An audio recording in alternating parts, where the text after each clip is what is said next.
অসহ্য গরম চলছে, কালবৈশাখীরও কোনো দেখা নেই। সকলে প্রচণ্ডভাবে অস্বস্তিতে রয়েছে। এই গরমে কি খাওয়া হবে, কিভাবে খাওয়া হবে, আর কিভাবেই বা সেটা রান্নাঘরে দাঁড়িয়ে গরমের মধ্যে ঘামতে ঘামতে রান্না করা যায়। এই সমস্ত কিছু ভেবে চেষ্টা করলাম একটা খুব হালকা একটা আইটেম আপনাদের সামনে প্রেজেন্ট করছি। অরুস কিচেনোলজিতে সবাইকে স্বাগত জানাচ্ছি। আশা করি সকলে সুস্থ আছেন। সবাই সাবধানে থাকবেন এই গরমে, যাতে ডিহাইড্রেশন না হয় সেটা একটু খেয়াল রাখবেন। যাই হোক, আমি আজকে আপনাদের সামনে প্রেজেন্ট করছি সজনে ডাঁটা দিয়ে একদম নিরামিষ, সম্পূর্ণ নিরামিষ একটা পাতলা ঝোল। খুবই পাতলা ঝোল, এতে প্রায় কোনো মশলা থাকবে না ধরে নিন। আমি আমার মতো করে এটা কুক করছি যাতে কম সময় কুকিংটা কমপ্লিট করা যায়। সজনে ডাঁটা কাটার নিয়মটা আমি যেভাবে কাটি আমি দেখিয়ে দিচ্ছি। আমি প্রথমে রাফলি মোটামুটি 3 ইঞ্চি সাইজের, এই যে দেখুন লম্বা টুকরোটা আমি করেছি। আমি ঠিক এইটাকে বসিয়ে বাকি ডাঁটার থেকে একই মাপে টুকরো কেটে নেব। এই এক একটা 3 ইঞ্চি আমি পরে হাফ করব, সেটা আমি পরে দেখাচ্ছি। দেখুন এই প্রথমটার সাইজে আমি বাকিগুলো কেটে নিচ্ছি এবং ঠিক যখন এই কাটছি পাশ থেকে হালকা করে টান দিচ্ছি যাতে বাইরের আঁশটা একদিক থেকে আলাদা হয়ে যায়। একদম শেষে এই টুকরোটা পড়ে থাকছে, একটা নাইফ দিয়ে এইভাবে ঘষে ওপরের যে ছালটা থাকে, যে খোসাটা থাকে, এটা খুব হার্ড হয় এবং এটা খেতেও ভালো লাগে না, প্লাস এটা হজমও হবে না। সুতরাং এটা আমাদেরকে ফেলে দিতে হবে। এবারে দেখুন এই 3 ইঞ্চির টুকরোগুলোকে আমি হাফ করে দিয়ে ঠিক টানছি সাইড দিয়ে, যেটুকু আঁশ থাকছে সেটার অধিকাংশ আঁশটা ফেলে দিচ্ছি। কিছুটা থাকবে, তাতে কোনো অসুবিধা হবে না। মেইন জিনিস হচ্ছে সজনে ডাঁটা একটু কচি হতে হবে যাতে এর ভেতরে যে শাঁসটা, যেটা পাল্পটা থাকে, সেটা যাতে একটু টেস্টি হয়। ডাঁটাগুলো কাটার পরে ধুয়ে নিতে হবে। ধুয়ে নিয়ে জলের মধ্যে রাখুন, যা গরম চলছে তা না হলে সেগুলো শুকিয়ে যাবে। আমি 4টে একটু লম্বা সাইজের আলু নিয়েছি। আলুগুলো প্রথমে খোসা ছাড়িয়ে নিচ্ছি। ঠিক যেহেতু ডাঁটাটা আমি দেখুন 1.5 ইঞ্চি সাইজটা আমি এই জন্য আমি ব্যক্তিগতভাবে করেছি। এর থেকে লম্বা যদি বেশি হয় তাহলে খাওয়ার সময় আমার ঠিক সুবিধে লাগে না, ভালো লাগে না। খুব লম্বা যদি পিস হয়, আবার একদম ছোট পিস হলে পরে সেটা খুলে যাবে যখন রান্নাটা হবে। ডিউরিং দ্য কুকিং প্রসেস এটার বাইরের অংশটা খুলে যেতে পারে। ওই জন্য সব দিক ভেবে আমি এইভাবে সাইজটা ডিসাইড করেছি। আলুগুলো লম্বা টুকরো করে নিয়ে ধুয়ে জলের মধ্যে রেখে দিয়েছি। 4টে কাঁচা লঙ্কা অল্প করে স্লিট করে রেখে দিলাম। কড়াই খুব ভালো করে গরম করে দিয়ে দিচ্ছি সামান্য সর্ষের তেল। যেই দেখবেন ধোঁয়াটা বেরোনো শুরু হচ্ছে তখন ফ্লেমটাকে একদম লো করে দেবো। এরকম নয় যে পুরো ফ্লেম বাড়িয়ে নিয়ে অনেকটা ধোঁয়া বার করতে হবে, তাতে কিন্তু সর্ষের তেলের অ্যাকচুয়াল গুণটা হারিয়ে যায়। আমি মটর ডালের বড়ি নিয়েছি 2 মুঠো মতো। প্রথমে বড়িটাকে একদম লো ফ্লেমে তেলের মধ্যে জাস্ট একটু নেড়ে নিচ্ছি, যার জন্য আমি 1 চামচ তেল দিয়েছিলাম, কারণ বড়ি তেলটাকে সোক করে নেবে। বেশি তেল দিলে পরে তেলটা নষ্ট। হালকা ভেজে নিয়ে যাতে পুড়ে না যায় বড়িগুলো তুলে রেখে দিলাম। এবার দিয়ে দিচ্ছি 2 টেবিল স্পুন সর্ষের তেল।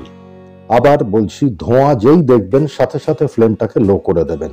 সর্ষের তেল দিয়ে যে কোনো রান্নার ক্ষেত্রেই মোটামুটি এই একই নিয়ম। একটু অপেক্ষা করে দিয়ে দিচ্ছি 5 ফোড়ন, 1 টেবিল চামচের মতো। একটু ওয়েট করুন, 5 থেকে 7 সেকেন্ড। ওয়েট করার পরে দিয়ে দেবো আলুর টুকরোগুলো। আলুর টুকরোগুলো জলে রেখেছিলাম, জল থেকে তুলে জাস্ট হাত দিয়ে ঝাঁকিয়ে জলটা ফেলে দিয়ে মিডিয়াম ফ্লেমে আলুগুলোকে মিনিট 5 সময় নিয়ে একটু ভেজে নিতে হবে। আলুগুলো ভেজে নেওয়ার কারণটা হচ্ছে যে 5 ফোড়ন এবং তেলের মধ্যে যখন আলুটা ভাজছি তাতে আলুর খুব সুন্দর একটা কালার হবে আর অদ্ভুত একটা ভালো টেস্ট হবে। দিয়ে দিলাম সামান্য নুন আর খুব সামান্য হলুদ। এর বাইরে কিন্তু অ্যাকচুয়ালি আপনারা দেখবেন কোনো মশলাই আমি ব্যবহার করছি না। খুব ভালো করে নুন হলুদটা মেশাতে থাকুন। আলুগুলো যাতে মিনিট 5 ফ্রাই করলে যাতে প্রপারলি ফ্রাই হয় সমস্ত পিসগুলো, তাতে টেস্টটা বেটার হবে।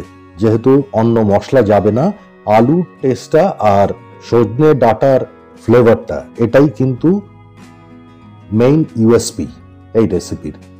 এবার ডাঁটাগুলো দিয়ে দিলাম জল থেকে তুলে, মিডিয়াম ফ্লেমেই আছে, ফ্লেম মিডিয়ামে রেখে 2 থেকে 2.5 মিনিট সময় ধরে আরো এটাকে নেড়ে যেতে হবে, যাতে ডাঁটাগুলো হালকা একটু হিটে তেলের সাথে আলুর সাথে নুন হলুদ সবকিছুর সাথে একটু ফ্রাই হয়ে যায়।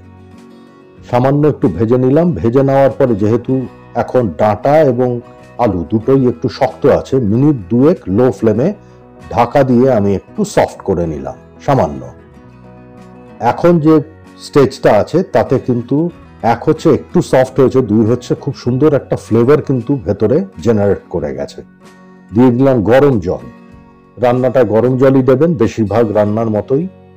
এই ঝোলটা একদম পাতলা ঝোল হবে, সুতরাং গরম জল একটু বেশি করে দেবেন। ফ্লেম হাই করে দিয়ে এটাকে খুব ভালো করে আগে ফুটতে দিন। যত ভালোভাবে এটা একটু ফুটবে তত কিন্তু ভেতরে আলুর ভেতরে এবং ডাঁটার ভেতরে এই 5 ফোড়ন নুন হলুদের পেনিট্রেশনটা ভালো হবে। আর একটু নুন দিলাম আর দিয়ে দিলাম একটু চিনি। যেহেতু এটা একদম নিরামিষ রেসিপি, একটু চিনি দিলে পরে ভালো লাগবে টেস্টটা। নুন আর চিনি দুটোই যে যার স্বাদ মতো দেবেন। এবার ঢাকা দিয়ে মিনিট 15 এটা রান্না করতে হবে। 10 মিনিট ফুটে যাওয়ার পরে আমি ঢাকাটা খুললাম। খুলে এখন আমি নুন আর মিষ্টিটা একটু চেক করে নিচ্ছি। যার লাগবে মনে হবে দেবেন। আমার মনে হলো সামান্য একটু নুন দেওয়া দরকার।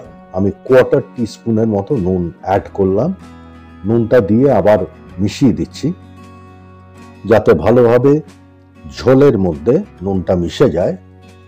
তারপর ঢাকা দিয়ে আরো 5 মিনিট, আমি 10 মিনিট করেছিলাম, আরো 5 মিনিট এই কুকিংটা রান্নাটা করতে হবে। এখন আমাদের রান্না প্রায় শেষ হয়ে এসছে।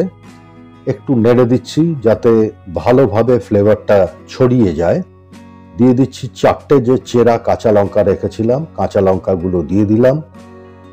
দিয়ে ভেজে রাখা বড়িগুলো, বড়ি এর আগে দেবেন না, একদম শেষ পর্যায়ে এসে বড়িটা দেবেন। কারণ বড়ি যদি বেশিক্ষণ জলের মধ্যে থাকে, ঝোলের মধ্যে থাকে, তাহলে নরম হয়ে ভেঙে যাবে। ফ্লেম একদম কম করে দিলাম। কম করে দিয়ে 1 মিনিট জাস্ট ঢাকা দিয়ে এটা আবার কুক করছি, যাতে বড়ির মধ্যেও ফ্লেভারটা চলে যায়, লঙ্কার ফ্লেভারটা যাতে ঝোলে চলে আসে। গ্যাস বন্ধ করে মিনিট 3 এটা রেস্ট করতে দিন। পুরো ফ্লেভারটা সমস্ত রান্নার মধ্যে ছড়িয়ে যাবে। পরিবেশন করুন।